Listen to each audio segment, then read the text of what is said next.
Boy, I hope y'all boys doing good, man. I just got back from Cartagena. This was the third trip. You can probably still see the bags under my eyes, boy. Hey, so the purpose of this video, man, this trip was a little bit different because this was my first time going with a group. You know, my two previous times I went with my cousin, I went with the homie one time. So this time it was my little brother's birthday. So one of his homies came, my cousin from the last time came, and one of the homies from LA flew out. So in total, it was five of us. I think it was five. Yeah, it was five of us. Learned a lot with a group. It's a whole different experience. So that's the purpose of this video, just kind of break down some of the things that I saw, some of the lessons that I've learned kind of pop back up and manifested in situations with the other homies being it was their first time. And even though, I did my best to put them on game, man, there's a few things that I didn't think about, because I'm going while I'm down there too. So, but yeah, the first thing, even if you go by yourself or you go with one of the homies or a group, get two spots. Get two spots. It saves a lot of like the guesswork of trying to stay safe with your belongings and all that. So if you got two spots, you got one for the sleep and one for the slime. You know what I'm talking about? So that's pretty much what we did. So we was just like, I was taking chicks over to one of the spots, and I was just taking. I packed an overnight bag. I had some condoms and everything I needed. Boom, get two spots. You could pretty much leave your stuff in one. You can sleep in another one, and then like you got a clean bed, so you don't want to be you know what I'm saying. But get you two spots, and with two spots, especially if both of them nice, you don't have to worry about it. Them chicks ain't finna pop up on you or nothing unless you down there raw dog and telling women you love them. But you know what I'm saying. You can kind of bounce between the staff, and they won't see you, running them things in and out like a revolving door at a Macy's. So now, if you are in a group, you are going to attract groups of women. Now, down there, a lot of them girls roll in packs for safety purposes and because they got to, whatever. But, or they just be like, I got friends, I got friends. So if you doing your thing in a group of four or more, you most likely going to attract another group of women trying to get your attention. Look, fellas, you are not obligated. You can send anybody home, bro. It's too many options. You can send anybody, hey, if you ain't feeling one of the friends, call you something else over there. She'll get the hint. Look here, bro. My cousin's so funny. We out in the club and everybody was kind of situated. But for some reason, cuz they got stuck with the ugly duckling. He texted me, he was like, hey, I am not taking one for the team. I'm talking about, hey, I had to respect it. So yeah, don't be afraid to be like, hey, I don't like your friend, but I'm finna go find me something else. You don't hold that. Yeah. Check your receipts. If you in the club and you got a group of guys, man, y'all want to buy some bottles, then don't be doing that dumb shit like throwing money and making it rain. Nothing stupid like that. Party subtly. Get you a couple bottles. That's what's going to get the girls over there, man. Make sure, you know what I'm saying, the girls that you invite over is the girls that you planning on leaving the club with or doing your thing with a little later on. If not, they just going to drink up all your liquor and they going to go find somebody else to leave with and do their thing with. You know what I mean? The bottles range from anywhere between 400,000 pesos all the way up to like 2 million pesos. And that's for like the top shelf shit. So what happened? We was drinking Don Julio, and the Don Julio, I think it was about 550,000 pesos, maybe 600,000 pesos. So right, should have been right at around like 90 bucks a bottle, if I'm not mistaken. We bought two of them one night at Dolce Vita. Next day, cuz checked this receipt, checked his bank statement or his bank account, but them folks charged him $450 for them bottles. Don't let nobody walk off. A lot of them bring the credit card reader to you, but I have been a few places. Matter of fact, we did the VIP thing in space one night, and the dude tried to walk off to the bar with the card, and I walked with him. Like, don't let them folk walk off with your card, man. For real. Another thing, I really don't see the purpose of the VIP. I mean, nah. Especially if it's not in in a prime location where you can be chose on by all the women in the club. A lot of them is in the back of like the DJ booths. Man, it ain't worth it. You can get you some bottles and just hang out.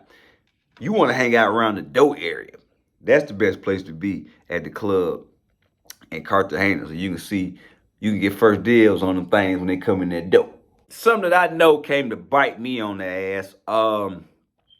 So in Cartagena, man, it don't really have a split bill culture, like how we do here in America. Few places I've been on my first couple trips, me and cuz but like, can you split the check? And they looking at us like, no. So we would just go back and forth, man. I got this one, you get this one. Cause if you going out to eat, the checks is pretty much gonna be round about the same thing. You know what I mean? Unless you just going drinking crazy, ordering some lobsters and tomahawk steaks and stuff.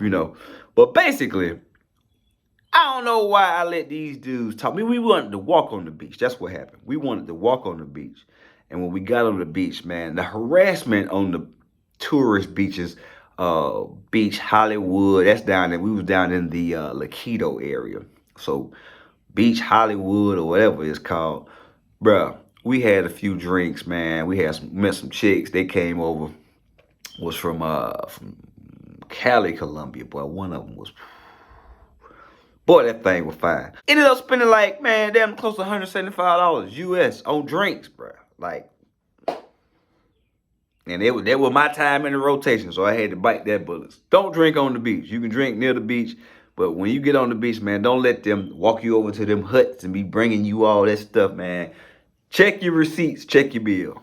Probably one of the most important things in this video.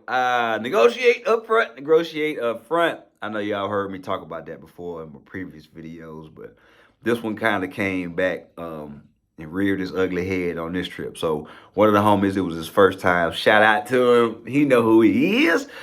It'll learn you fast, but it will grow you fast down there.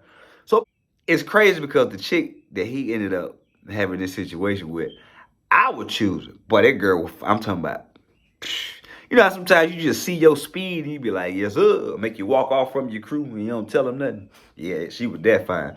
But as I'm talking to her, she looking at him. She choosing him. So a real player gonna peep game. I was like, well, shoot, baby, slide around here and get at my partner. So I moved out the way, went and found me something else. So he comes up and he like, bro, I'm finna slide with baby. We like, bet, see you back at the house. So about an hour later, we get back to the Airbnb.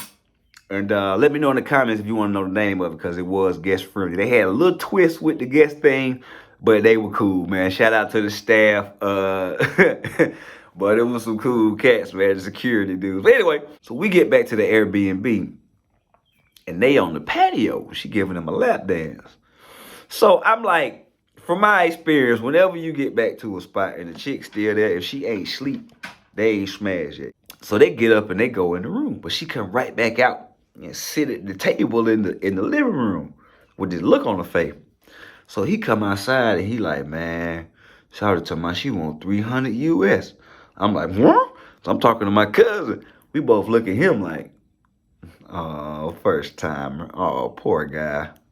What you gonna do? Long story short, man, I pretty much tell him what to go back in there and tell her. So he ends up getting it down to like 100 US and like 50,000 pesos, which it was a win based off of Shaw was fine. It was a win. He overpaid, but like I say, he ain't know. She tried to hit him with the whole, you got me out the club and I could have made, did some other moves. I'm like, Shaw was already 3 o'clock in the morning, man. Fly out of here with that shit, bro. But yeah, so the little bit of Spanish I do know now saved me, which brings me to my next point. Spanish. Like I said in every video, man, learn that shit, learn it. I mean, I've been Duolingoing for the past, ever since I got back last October. I have did some type of Spanish exercise at least once a day. Now, know a lot of the words. I actually was confident enough this time to speak some Spanish to some people. What I quickly learned, I'm still bad at it. It's still terrible. No, it's just bad now. It's not terrible. It was terrible before. Now it's just bad. So we getting there.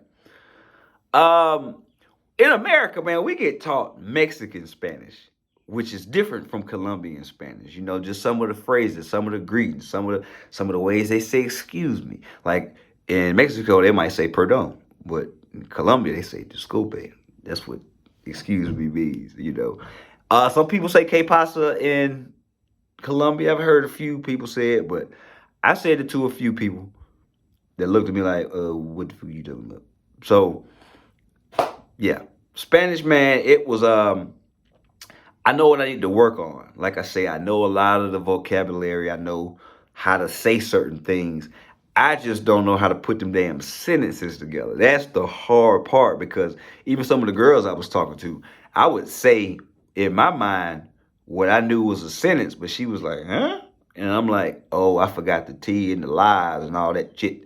Because we all, over here in America. And I explained to them, I'm like, man, in America, we get taught Mexican Spanish. And they was like, oh, yeah, that's way different. And so it is what it is. But get back on your Spanish. Colombian people, man, I have once again had nothing but pleasant experience with them. I dropped my damn. You know how like everybody got a pair of jogging pants or something that you know you shouldn't wear because it's gonna fall. Shit gonna fall out of. Man, how about I dropped my wallet the first night in the cab coming back from El Centro, and the Uber driver bought my wallet back, man. Not the cab, in the Uber. The Uber driver bought my wallet back. I'm talking about within like 30 minutes. It was quick. You know, I shot him. I gave him a cool 50,000 pesos for bringing that shit back. Cause I was thinking about the inconvenience that was finna cause. That was all my cards. That was just finna be a headache the rest of the trip. Just like, ah. So yeah, shout out to bruh, man. Get some sleep. Get some sleep. Get some sleep. I can't stress it. I stayed up. I went from the plane to the party. I got out of customs about 11 p.m. and I got to the Airbnb, dropped my stuff off. The homie was like my cousin and my brother homie. They was already there.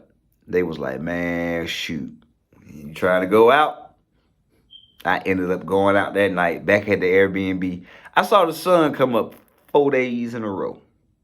Yeah, and then you know what happens. Sleep got me. That last couple of nights, I wasn't trying to see nothing, do nothing. Hey, damn them hoes. I was going to bed. So pace yourself, man. They gonna be out there. Tinder. All right.